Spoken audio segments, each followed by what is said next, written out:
Hey everyone, I'm Nathan, and as you can guess from the title, I really enjoy playing chess. It's sort of the perfect activity after a long day of drawing or editing to just wind down and go onto chess.com and play a little bit of chess. And I have to admit, I'm actually pretty good. I normally stay around the 900s in the ratings, which isn't super good, but it's definitely better than your average Joe off the street.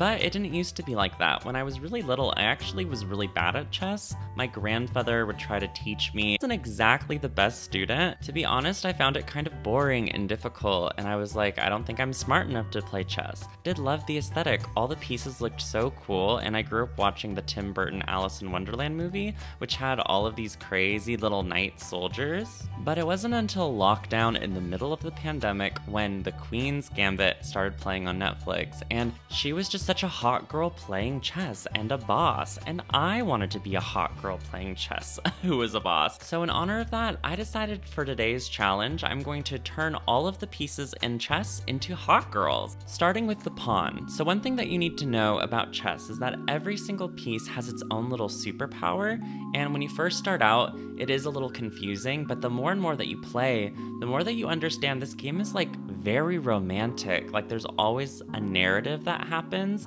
in the middle of the game, and each of the pieces have their own little personalities that sort of reveal themselves to you in time. For example, pawns are very rogue-like, and by rogue, I mean Link from Legend of Zelda, which was sort of my inspiration for the aesthetic of this character.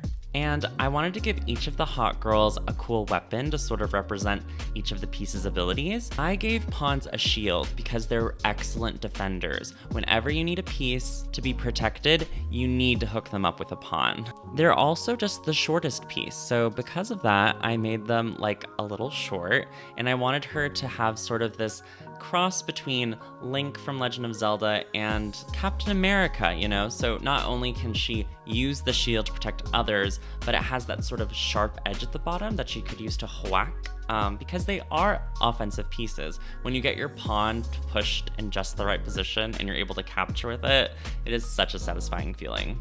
I was constantly trying to balance like the personalities of the pieces with their actual physical aesthetic. So by making the shield reminiscent to the top of the pawn too, I just felt like it helped balance everything out. And for all these pieces, I stick with a pretty classic monochromatic color scheme, just so there was a sense of unity by the time everything was said and done. The next piece that I worked on was the Rook, which is actually a very short piece, but don't let its stature fool you. The Rook is an extremely powerful chess piece.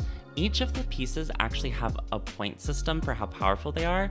I think the pawn is worth 1, and the knight and the bishop are worth 3, and the queen is worth 7, I believe. Well, the Rook is worth 4. It's a very powerful piece, and it has this like very assertive presence. So for this hot girl, I wanted her to be a little more butch on the Futch scale. Not because being masculine is inherently meaning you're more powerful than a feminine person. I sort of taught that when I get to the queen, who is the most powerful piece, and I made her very high femme. I just wanted there to be a range of gender presentation for all of the hot girls, because hot girls come in all shapes and sizes. So I wanted that reflected in all my designs a little bit. And as for her weapons, I gave her battle axes just because it was a very harsh, direct kind of a weapon to kind of fit the very powerful nature of the Rook. And I really loved how I incorporated the castle design by giving her tattoos with like this cool checkerboard that's sort of coming undone, and I add like the cute moon and the castle-like tower. And then the bird you see is actually a literal rook, because a rook is a kind of bird, go figure. I just thought it was neat that I was able to sort of incorporate that on her tattoo. I also really like how her kind of armor looks like a binder, just to add to that sort of androgynous feeling of Rook as a character. And yeah, then I get into the coloring, which was very fun.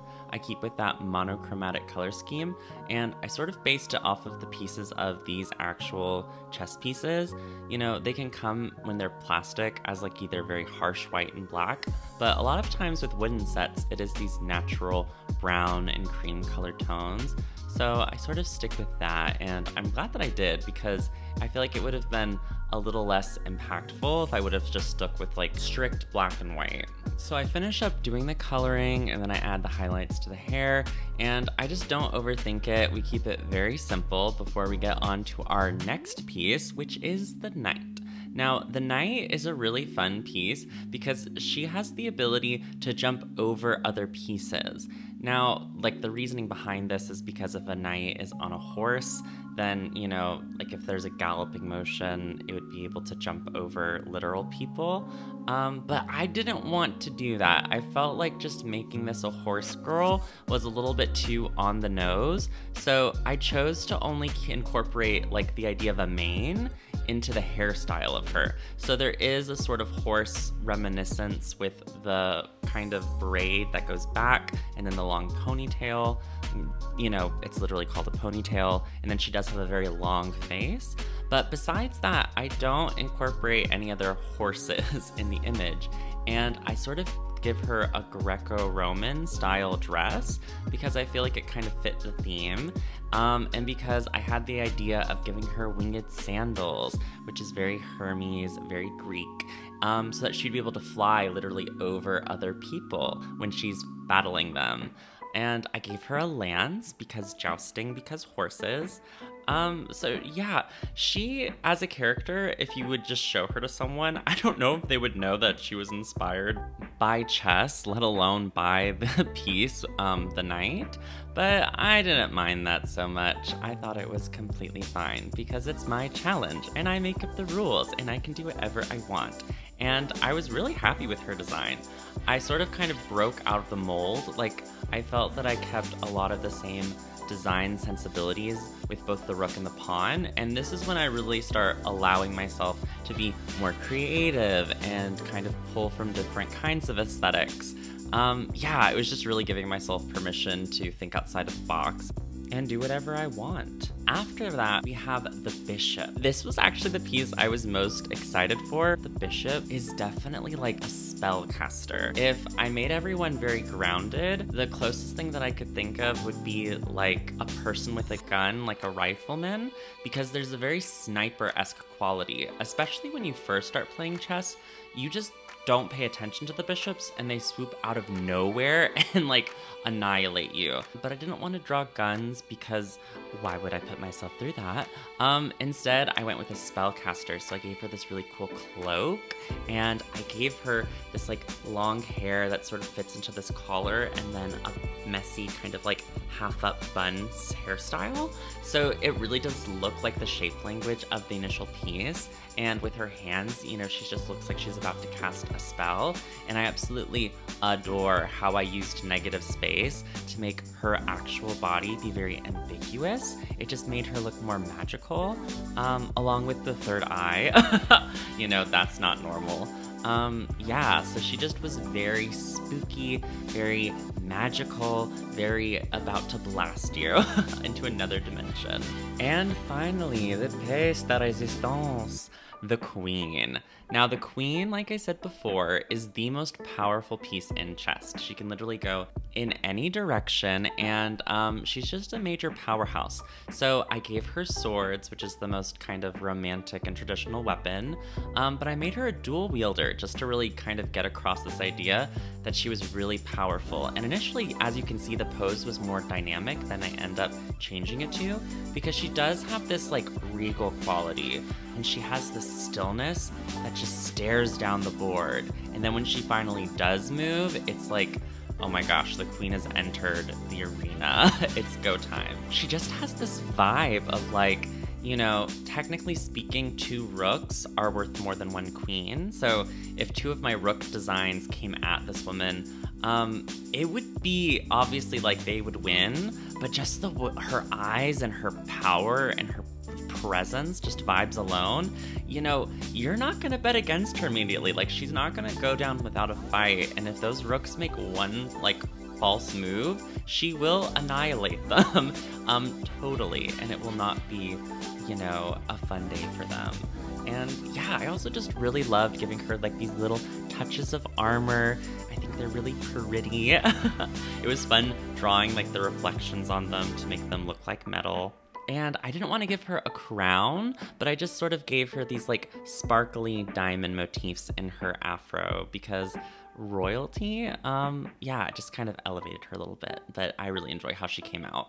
And last but certainly not least is King. Now, King is a very interesting piece because obviously it can't move a lot. The thing about King is that she only takes a couple of steps at a time. She can only move one square, but she can move in every direction, which I think is pretty cool.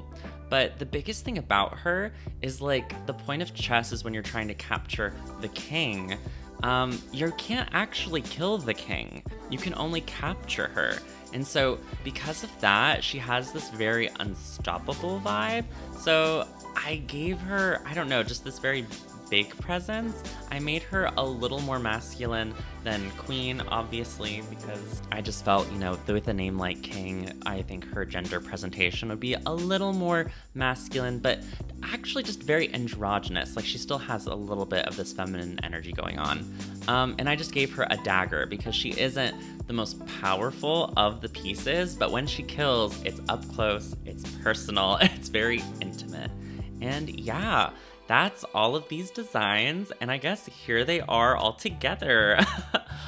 This is a very weird video because it's just me drawing some girlies, but I had a lot of fun and I enjoyed being very nerdy and talking about this with you. Tell me down below which one of these designs did you like best and what are your opinions on them? I think my favorite is definitely Bishop or Queen. Like they're both really cool. I can't choose between the two, but I just think they're really awesome.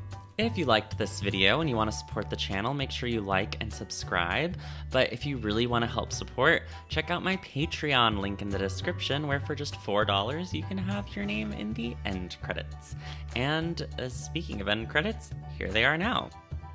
Special thanks to Axilius the Great, Blurryface EXE, Blauwu, K Clark, Christopher, Dabadudu, MOE, Game of Catan on IG, Grey Gay Mothman, Gay Jairus, J Johar, Melon, Mild Mothman, Native Runner, Orion Amastasia, Pinecone, Poopy Tom, Prance, Red Ward, Rin, Scorching Ray, Sir Camelot, Smalls the Sax Jammer, Shenanigans, Thumper Daytime, Tortilla Chip, Tarthalinor, Tuesdays Anyways, Tundra Katie Beans, and Tuppence Pies. My name is Nathan. I upload every Saturday, and I'll see you soon. Bye!